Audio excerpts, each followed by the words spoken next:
Good day.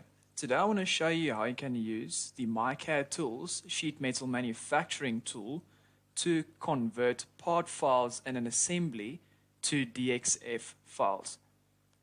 Now to do that, you simply go to your search bar and you type in sheet metal manufacturing to open up the app.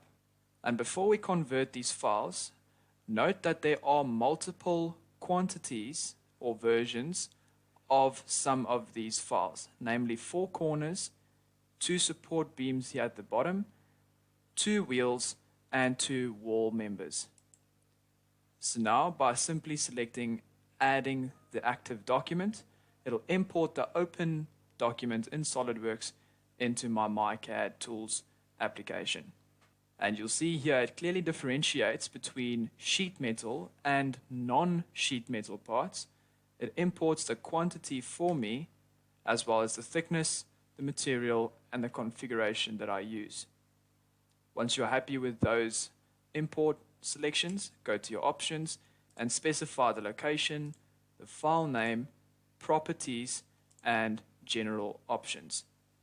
In general options under export, simply select generate a generic export file and select DXF. And note that the scale of your views can also be changed, as well as the display settings related to that scale. Under grouping, you can specify whether or not these documents must be saved within one DXF or as separate DXF files. Under alignment, you can specify your alignment settings.